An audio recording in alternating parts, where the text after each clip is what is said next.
আসসালামু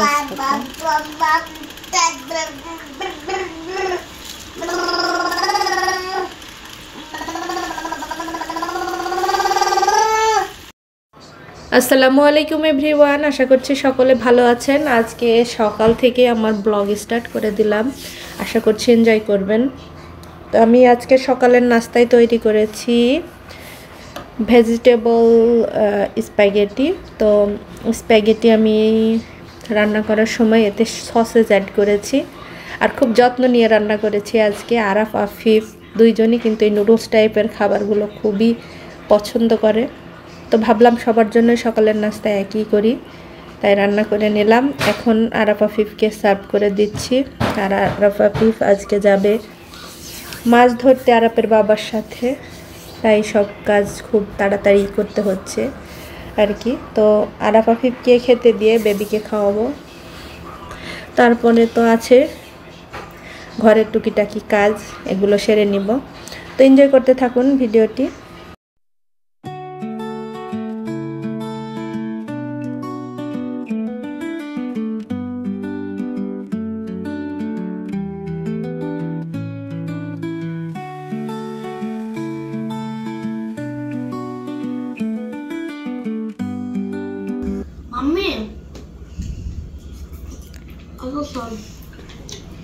হ্যাঁ, অনেক মজা হয়েছে।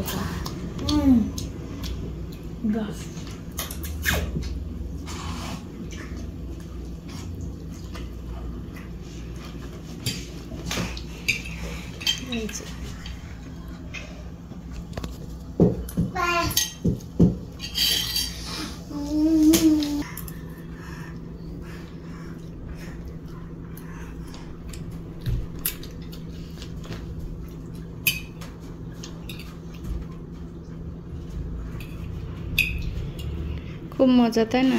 অনেক মজা।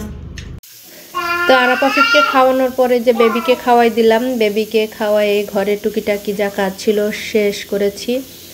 আর আমার রান্না করতে আসার আগে সবচাইতে যে কাজটা আগে করতে মনে যায়, ঘরগুলো ক্লিন করে নিতে মনে যায়। কারণ যদি ঘর ক্লিন না থাকে, গোছানো না থাকে, মনে হয় আমার কোনো কাজ শেষ হয়নি।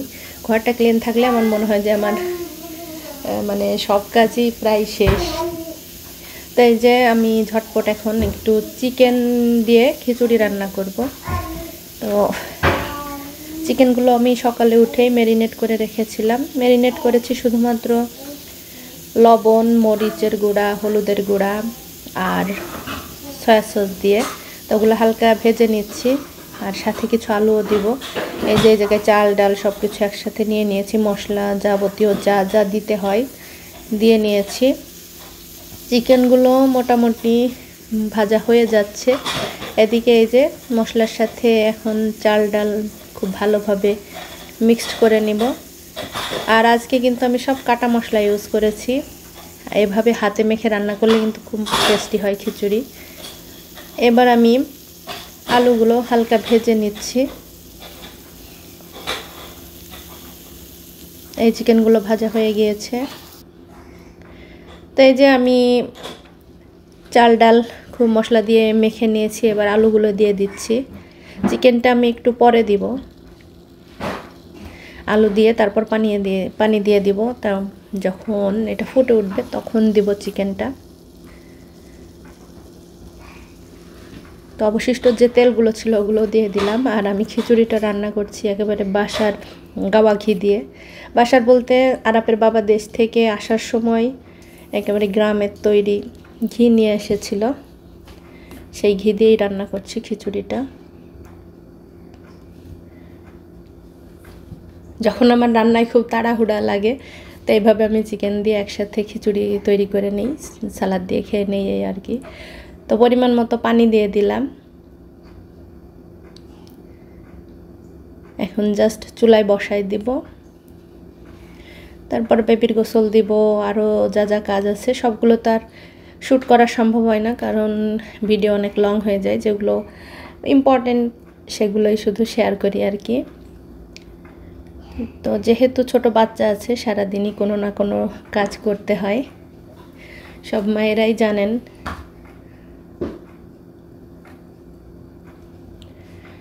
এই যে চুলাতে বসিয়ে দিয়েছি, দেখছেন পানি বয়েল হওয়া শুরু করে দিয়েছে, মানে খিচুড়িটা ফুটতে শুরু করেছে। এই পর্যায়ে আমি চিকেনগুলো দিয়ে দিব। চিকেনগুলো কিন্তু আমি হালকা করে ভেজেছি, বাট ক্যামেরাতে একটু কালো কালো লাগছে, মনে হচ্ছে পুড়ে গিয়েছে, বাট নর্মাল আছে। ক্যামেরাতে সব কিছুই একটু ডার্ক মনে হয়, মানে বিশেষ করে কালো কোনো জিনিস। চিকেনগুলো এখন আমি একে একে দিয়ে দিচ্ছি, ভালোভাবে নাড়াচাড়া করে ঢেকে দিব। যখন সম্পূর্ণ চাল ফুটে যাবে তখন আমি চুলার জালটা আস্তে দিয়ে দিব। যেমন পোলাও রান্না করতে আমরা চুলার আঁচ লাস্টে মিডিয়াম টু লো হিটে দিয়ে রাখি, সেরকম ঠিক। আর যদি কেউ গরু বা খাসির মাংস দিয়ে এরকম খিচুড়ি রান্না করতে চান তো অবশ্যই এটা ভালোভাবে কুক করে নিতে হবে। বাট চিকেন শুধু একটু ভালো করে ভেজে দিয়ে দিলেই হয়ে যায়। ভেজে দিলাম এই কারণে যে চিকেনটা যেন একটু শক্ত শক্ত থাকে। আর সয়া সস দিয়ে ম্যারিনেট করে রাখলে এমনিতেই নরম হয়ে যায় মাংস জাতীয় যে কোনো জিনিস।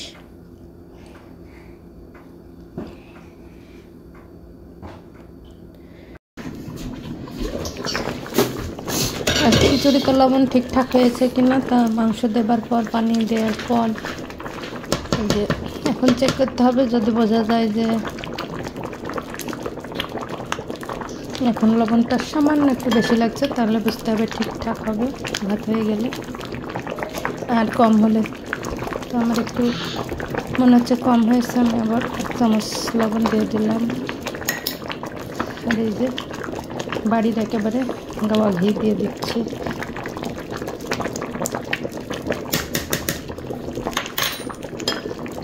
একটু নেড়ে দিয়ে ঢেকে দেবো, আস্তে করে জল দিয়ে দেবো।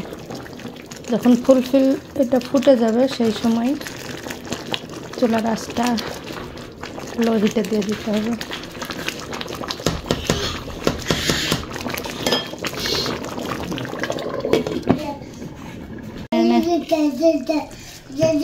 এখন একেবারে লো হিটে দেওয়া আছে চুলার আঁচ। এখন টমেটো দিয়ে দিলাম। টমেটো যেহেতু খুব দ্রুত গলে যায় তো শেষ পর্যায়ে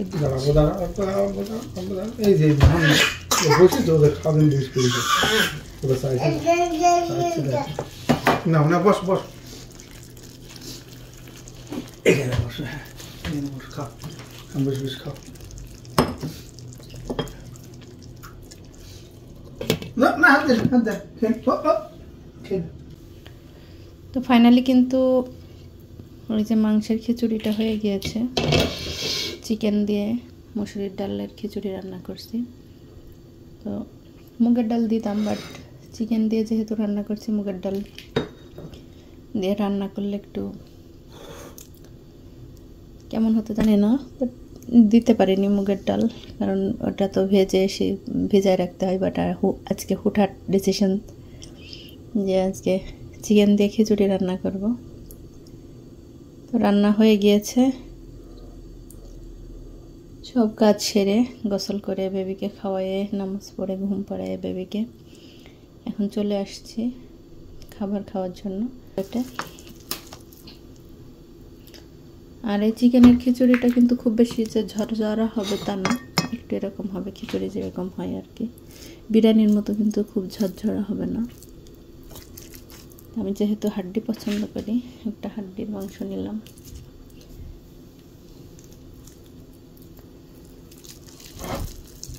টমেটো দিয়েছি,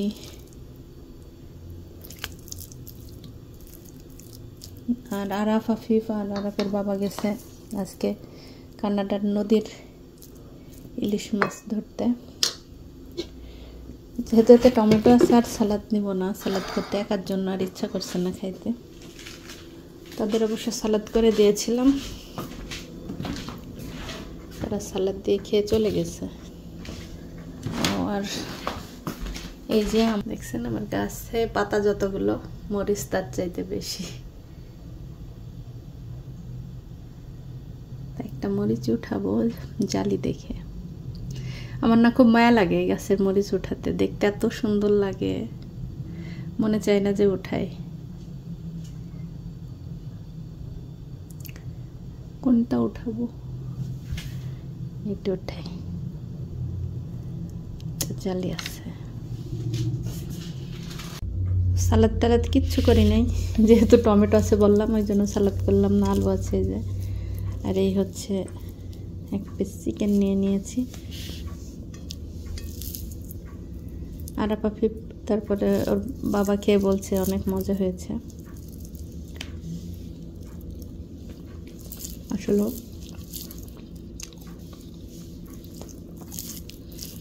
মজা হয়েছে। আরাপাফিপ এবং আরাপাফিপের বাবা গেছে কানাডার নদীর মাছ ধরতে। সেম ইলিশ মাছের মতো দেখতে, এক ধরনের মাছ পাওয়া যায়, বেশ এটা ভালো লাগে ভেজে খাইতে।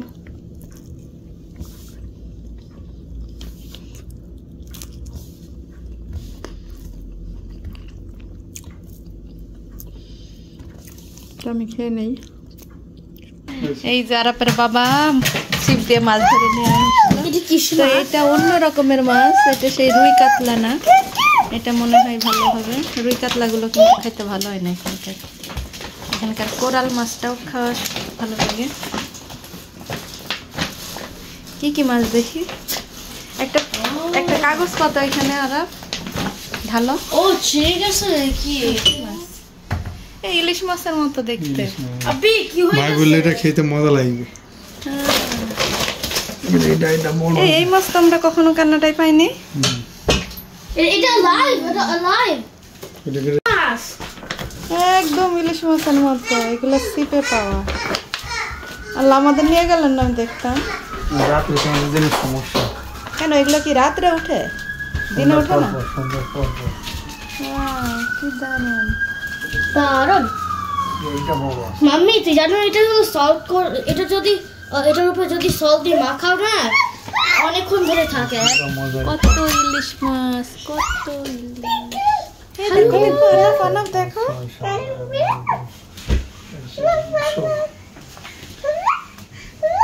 আল্লাহ আল্লাহ দাও দাও দাও। আল্লাহ। একটা ক্যাটফিশ ধরে নিয়ে এসেছে, বিশাল বড়। বাট আমাদের বাসায় ক্যাটফিশ কেউ খায় না, কাউকে খুঁজে দিয়ে দিব, অথবা আনাফের জন্য অল্প একটু রাখবো, কারণ এগুলো ভালো, বেশ অয়েলি মাছগুলো, আমরা খেতে পারি না।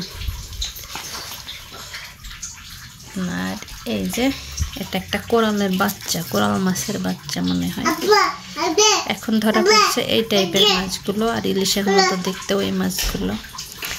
আর একটা সিজনের ওই কাতলা, কোরাল, এগুলো বড়গুলো ধরা পড়ে। এই যে আমার আন্না বাবু কোলে উঠে পড়েছে, ডিস্টার্ব করতে চলে এসেছে। আর এখানে এই যে আমার আন্না বুড়ো বসে বসে মাছ দেখছে। আমি হচ্ছে তরমুজ কেটেছিলাম, ওকে এক পিস দিয়েছিলাম, সেটা নিয়ে চাটুমাটু করছে। এখানে মাছ দেখছে, মাছটা দেখেও মোটামুটি একটু ভয় পাচ্ছিল, আমার কোলে উঠে আসছে। মাছটাকে এখন কাটা হবে। ইতিমধ্যে মাছিও হাজির, বিশাল বড় মোটামুটি মাছটা। দেখো তো আব্বা, ও মাছি কেন আসলো মাছের কাছে, বলো তো আব্বা? কেন এসেছে মাছি? ভয় পাচ্ছ? ওই মাছি, মাছি তাড়িয়ে দাও, তাড়িয়ে দাও। সে মাছি তাড়ানোর জন্য সেদিকে আসছে। ওই দেখো কত বড় হা মাছের। ও মা, ভয় লাগে আমার। এ রে মা, একটা তো মানুষ চলে যাবে ওর হায়ের মধ্যে। কত বড় হা, ক্যাটফিশ। হা দেখে তো ভয় লাগছে, দাঁড়িয়ে আছে বড় বড়। একে নিয়ে রীতিমতো গবেষণা চলছে। এই মাছটা আমি পছন্দ করি, কোরাল মাছ।